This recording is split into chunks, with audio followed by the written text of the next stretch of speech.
Let me ask you something uncomfortable. Have you ever noticed that the nicest people in the room are often the least respected?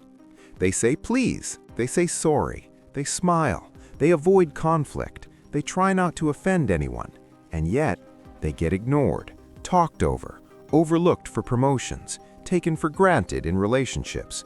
Here's the brutal truth most people are afraid to say out loud. Being polite does not automatically earn respect.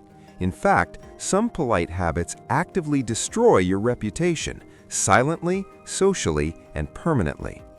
Today, I'm going to expose 7 socially accepted polite behaviors that are ruining how people see you, especially in American culture.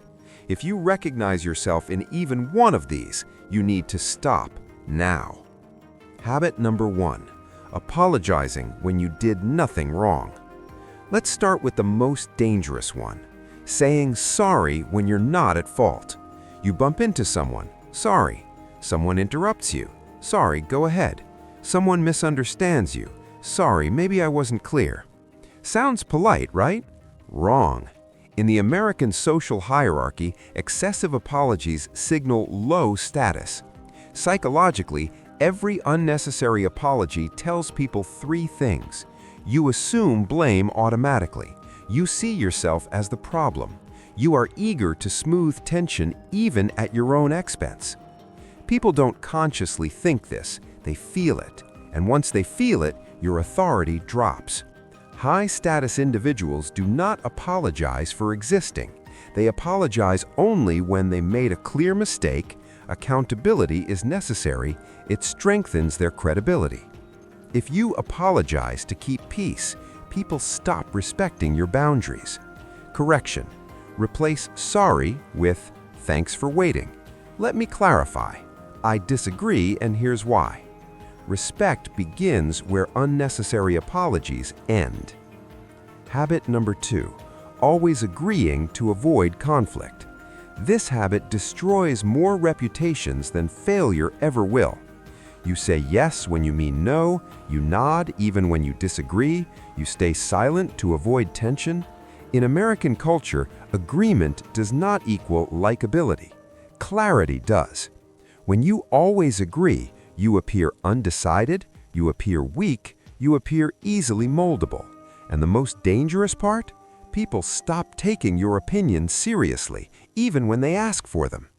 Conflict avoidance feels polite, but psychologically it communicates, I don't trust my own judgment enough to stand by it. High-status individuals are not aggressive, they are clear. They can say, I don't see it that way. I'm not comfortable with that. That doesn't work for me. And then they stop talking. No over-explaining, no emotional defense. Silence after clarity is power.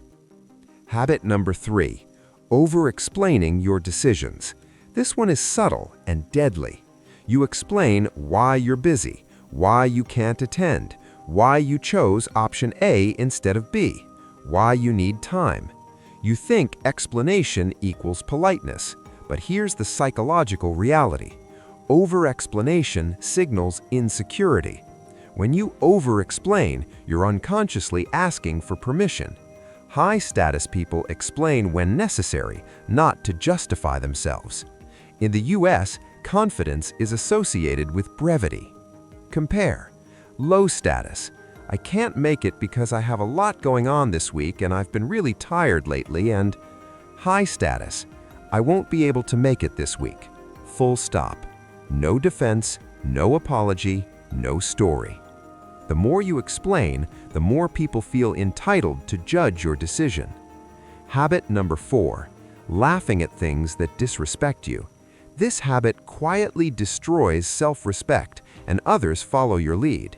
Someone makes a subtle insult, a backhanded joke, a dismissive comment, and you laugh. Why? Because laughing feels polite, because calling it out feels awkward. But psychologically, here's what happens. When you laugh at disrespect, you normalize it. You're teaching people how to treat you, what you'll tolerate, where your boundaries are or aren't. High-respect individuals don't explode, they don't lecture, they pause. They look. They let silence work. Sometimes they say, "What do you mean by that?" Interesting comment. Nothing at all. Silence forces accountability. Nervous laughter invites repetition. Habit number 5, being too available. This one hits hard. You reply instantly, you always adjust your schedule, you're always free. You think availability equals kindness. In reality, scarcity creates value. When you are always available, your time seems cheap, your presence feels expected, your absence feels irrelevant. In American professional and social environments, people respect what feels prioritized. High-status people don't rush responses, don't overcommit, don't explain delays. They move with intention. Being less available doesn't make you rude, it makes you respected. Habit number 6, softening your words to sound nice. You say, "Just my opinion," or "I could be wrong, but," or "Maybe it's just me." You're trying to sound polite, but what people hear is, "This isn't important." Softening language reduces perceived confidence. Strong communicators don't dominate, they state. Compare. Weak. "I think maybe this approach could work." Strong. "This approach will work better." Certainty creates leadership. You can be respectful without minimizing yourself. Habit number 7, putting other people's comfort above your self-respect. This is the root of all the others. You stay quiet so others feel comfortable. You tolerate behavior you dislike. You suppress reactions to keep harmony. But here's the truth. People don't respect self-sacrifice. They exploit it. Respect begins when you decide, "My comfort matters too." The moment you prioritize your dignity, your reputation shifts, not because you became aggressive, but because you became solid. Closing. Strong, memorable ending. Let me leave you with this. Politeness without boundaries is weakness. Kindness without self-respect is invisibility. The world doesn't reward the nicest person. It rewards the clearest one. If you stop these 7 habits, people won't suddenly love you, but they will respect you. And respect changes everything. In part 1, we exposed the polite habits that make people ignore you. But here's the uncomfortable reality. Most reputation damage doesn't happen loudly. It happens silently, through habits you were taught were good manners. In this video, we're going deeper. These are the polite behaviors that make people underestimate your intelligence, reduce your authority in conversations, signal that you're safe to overlook.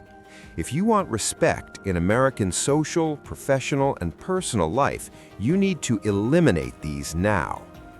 Habit number 8, letting people interrupt you. This is one of the clearest status signals in any conversation. You're talking, someone cuts you off, and you stop. You think you're being polite. Psychologically, you just communicated, "My voice is optional."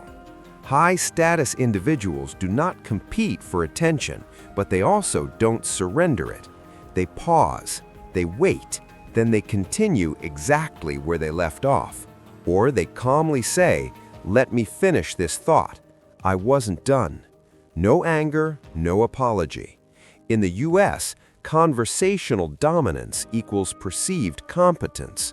If people regularly interrupt you, it's not because they're rude, it's because you've trained them to. Habit number 9, explaining other people's bad behavior for them. You say things like, "They probably didn't mean it," or "They're just stressed," or "That's just how they are." This feels mature, it feels polite, but here's the psychological cost. You remove accountability. When you excuse disrespect, you lower your own standards, and people notice. High-respect individuals don't attack, they observe and adjust access. They think, "Interesting, now I know who you are," and they move accordingly. You don't need confrontation, you need discernment. Habit number 10, asking too many permission-based questions. You say, "Is it okay if I," "Would you mind if I," Can I just... This seems polite, but excessive permission-seeking signals low confidence, low authority, dependency on approval. In American culture, initiative is respected more than politeness. High-status communication shifts from permission to intention. Instead of, "Is it okay if I leave early?" say, "I'll be heading out early today." Tone matters more than words. Habit number 11, smiling when you're uncomfortable. This one is deeply conditioned.